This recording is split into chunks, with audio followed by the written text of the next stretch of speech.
Hi guys, welcome back to George's Marvellous Medicine. Now we're on chapter 3. Chapter 3 is called George Begins to Make the Medicine. So chapter 2, he just finished singing his little song. There it was. And he's all excited about making the medicine. Let's see what he puts inside it. Chapter 3.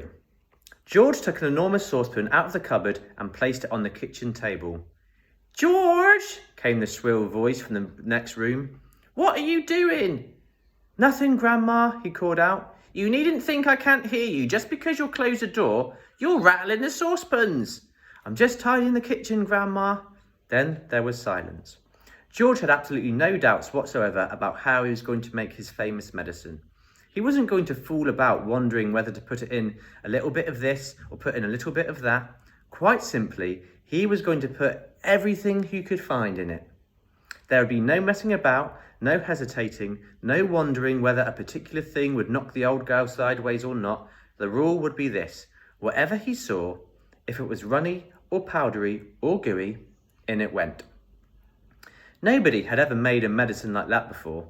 If it didn't actually cure Grandma, then it would anyway cause some exciting results. It would be worth watching.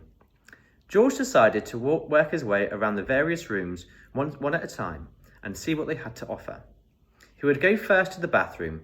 There are always lots of funny things in a bathroom, so upstairs he went, carrying the enormous two-handled saucepan before him.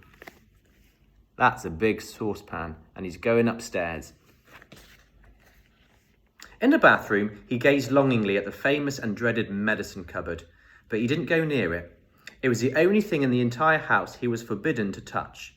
He had made solemn promises to his parents about this, and he wasn't going to break them. There were things in there, they had told him, that could actually kill a person, and although he was out to give Grandma a pretty fiery mouthful, he didn't want a really dead body on his hands. George put the saucepan on the floor and went to work. Number 1 was a bottle labelled Golden Gloss Hair Shampoo. He emptied it into the pan. "That ought to wash her tummy nice and clean," he said. He took a full tube of toothpaste and squeezed out the whole lot of it in one long worm. "Maybe that will brighten up those horrid brown teeth of hers," he said. There he is, looking at the shampoo. There was an aerosol can of super foam shaving soap belonging to his father. George loved playing with aerosols. He pressed the button and kept his finger on it until there was nothing left. A wonderful mountain of white foam built up in the giant saucepan. With his fingers, he scooped out the contents of a jar of vitamin-enriched face cream. In went a small bottle of scarlet nail varnish. "If the toothpaste doesn't clean her teeth," George said, "then this will paint them as red as roses." He found another jar of creamy stuff labelled hair remover. "Smear it on your legs," it said, and allowed to remain for 5 minutes. George tipped it all into the saucepan. There he goes. There was a bottle with yellow stuff inside it called Dishworth's Famous Dandruff Cure. In it went. There was something called Brilliant for cleaning false teeth. It was a white powder. In that went too. He found another aerosol can, Nevermore Ponking Deodorant Spray. Guaranteed, it said, to keep away unpleasant body smells for a whole day. "She could use plenty of that," George said as he sprayed the entire canful into the saucepan. Liquid paraffin, the next one was called. It was a big bottle. He hadn't the faintest idea what it did to you, but he poured it in anyway. That, he thought, looking around him, was about all from the bathroom. On his mother's dressing table in the bedroom, George found yet another lovely aerosol can. It was called Helga's Hair Set. Hold 12 inches away from the hair and spray lightly. He squirted the whole lot into the saucepan. He did enjoy squirting those aerosols. There was a bottle of perfume called Flowers of Turnips. It smelled of old cheese. In it went. And in too went a large round box of powder. It was called Pink Plaster. There was a powder puff on top, and he threw that in as well for luck. He found a couple of lipsticks. He pulled the greasy red things out of their little cases, and he added them to the mixture. The bedroom had nothing more to offer, so George carried the enormous saucepan downstairs again and trotted into the laundry room, where the shelves were full of all kinds of household items. There he is, in the laundry room.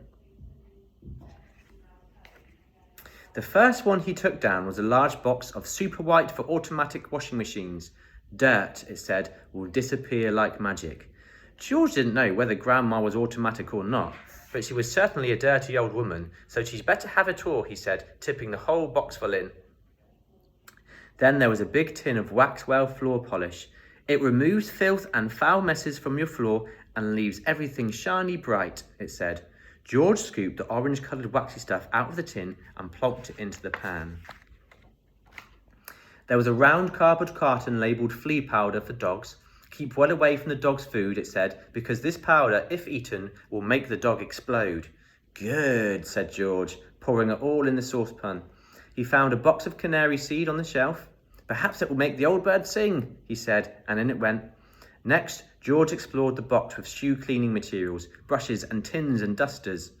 Well now, he thought, Grandma's medicine is brown, so my medicine must also be brown, or she'll smell a rat.